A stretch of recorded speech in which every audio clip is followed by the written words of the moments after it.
Yeah, I'm just sitting here trying to figure out, man, about what affection really is, what truly is or really is.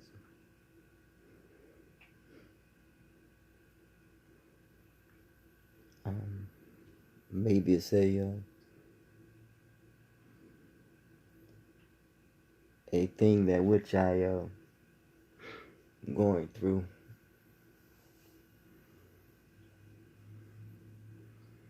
and maybe what I have come to know what affection is betrayal. My experience here on Earth is I'm not saying it's no different than anyone else, but just trying to figure out what I have affection for. I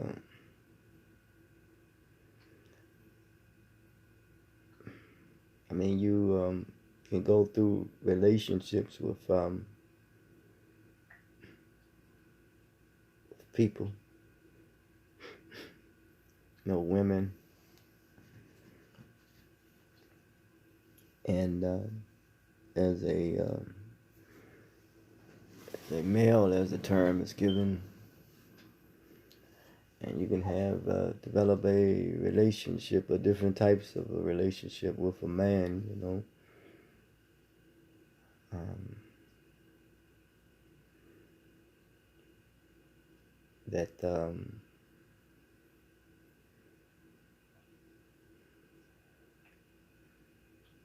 you can have a relationship with your, talking about, affection, talking about, just the way you you know you feel for an individual.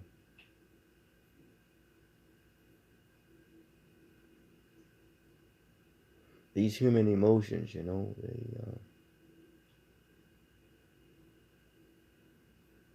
I don't necessarily care for them too tough,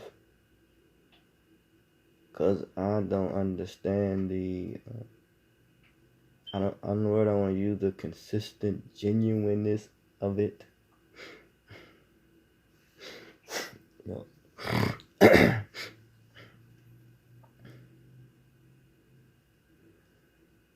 I'm talking about human affection, man. I mean, I'm not talking about where there is a affection, where there is something else tied to it, like status, money, or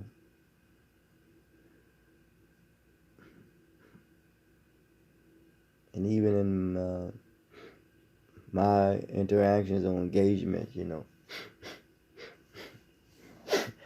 could be drugs, that brings you to a relationship one with another.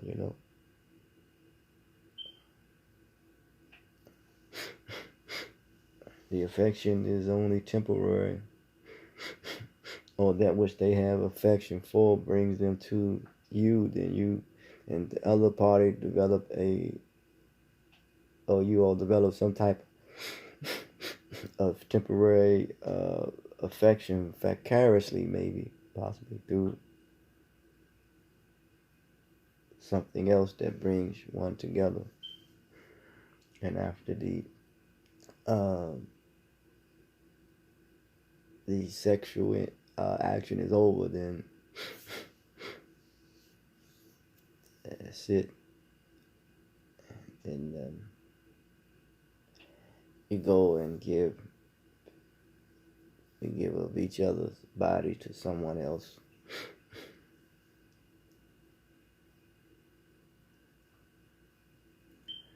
And it seemed to be a hell of a way to live, That's why I say, the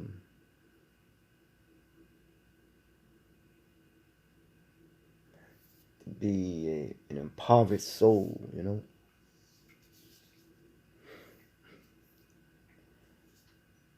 It's very challenging.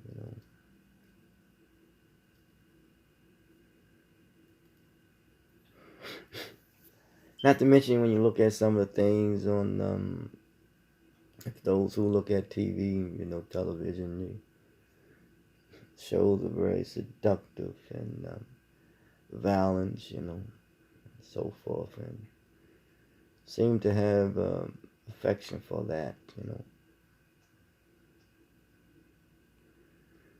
Then someone determines maybe if you are pride soul, then you maybe become weak-minded, and you think that's what it's all about. This is what affection is, and this is how you go about getting what you want. And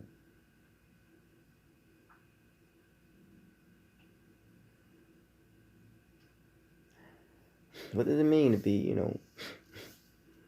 maybe human, as you call it? And I don't know, man. I don't know too much about the brothers of the Native Americans, and but I know that there is a relationship with blacks and Native Americans. I'm just using the term black, even though some will argue that we were here. I'm not disputing that.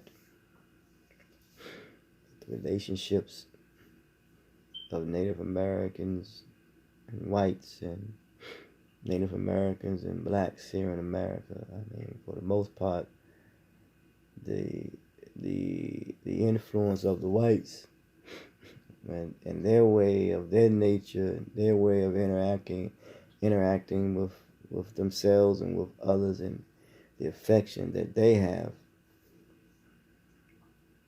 seem to be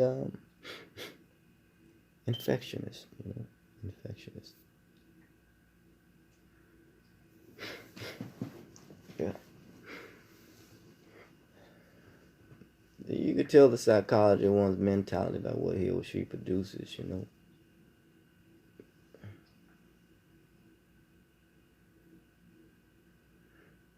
I just don't know how to get away from it.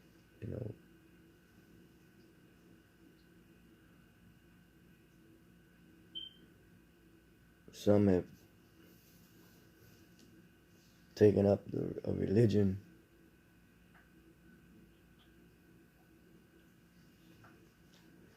somehow or another that could, the other mentality of this could influence the religion, the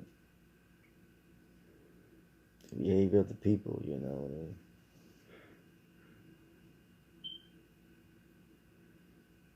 become very arrogant, as well,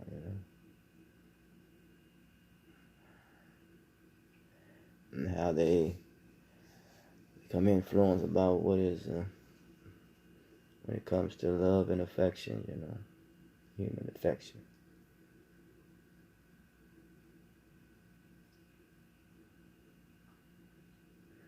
It's very, very interesting though, man. Very interesting, social comparisons, people who have who has that thing called money, that power, that prestige, privilege, class,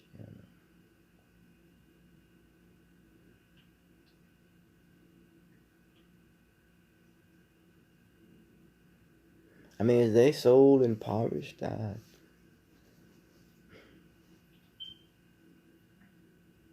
If you look at money, maybe it's not, but maybe they came together to make sure that they wouldn't be impoverished. Soul, but impoverished is made to be deprived of vitality, vegan vitality, and create conditions that in where there's concentrated poverty.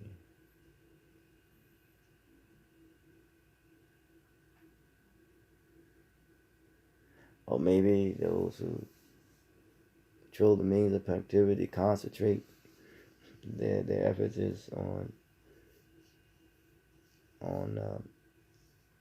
impoverishing the soul,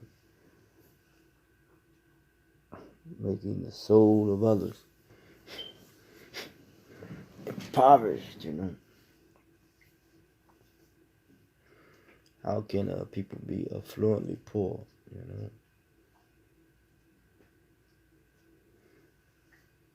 They don't use their resources. They don't come together.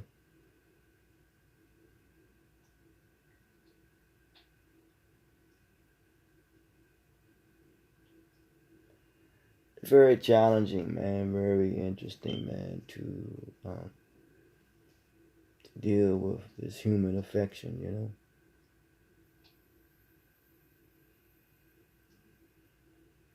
One developing this human affection one for another, you know. It's almost like a hit and miss, you know.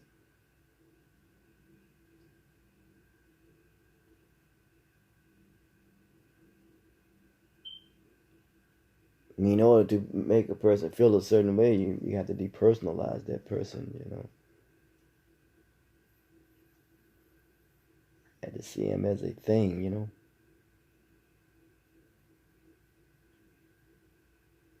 See him or her as a thing, you know.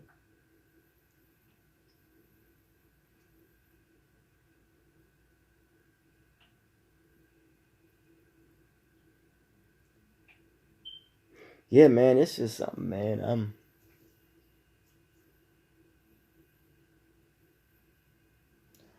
I, I just, I just, I just don't want to make a transition from this realm without really getting in touch in the purest sense of my human emotions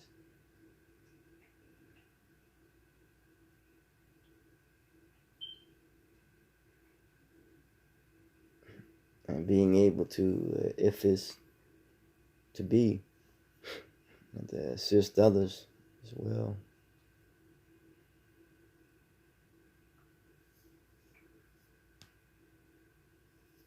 We can become better human beings, you know. And I can be a better human being. But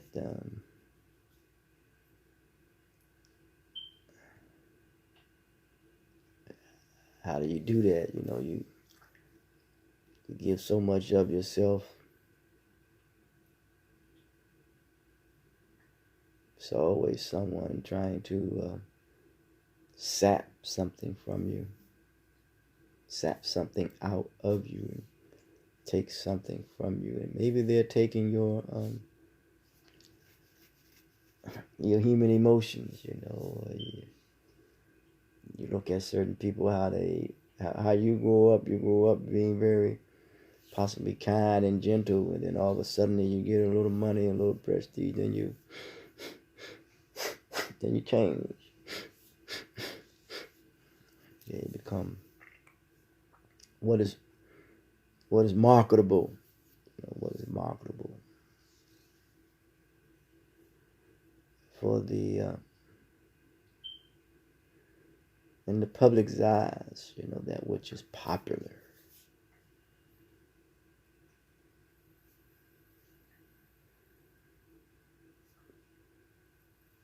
Become these.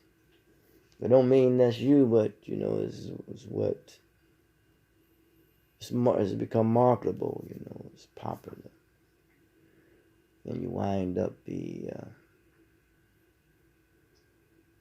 becoming it,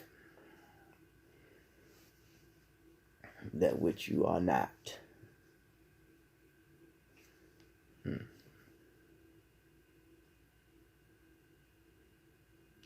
Very interesting, man. Very interesting. This dealing with one's human emotions, you know, and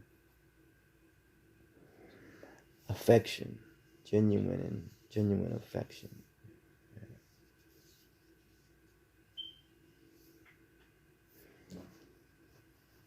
Not so much in things, but in people, you know.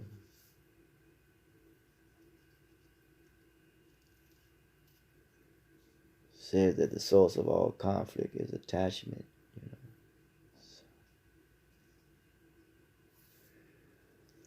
It's interesting, man. It's interesting trying to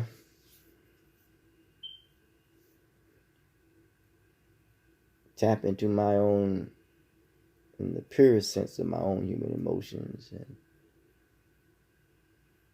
and being able to tap in or connect with others in a very genuine, sincere, in the purest form.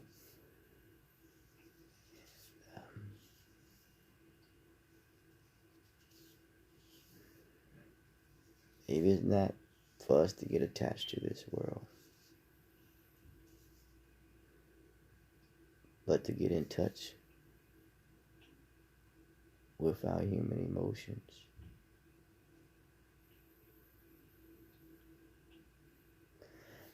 Think about it.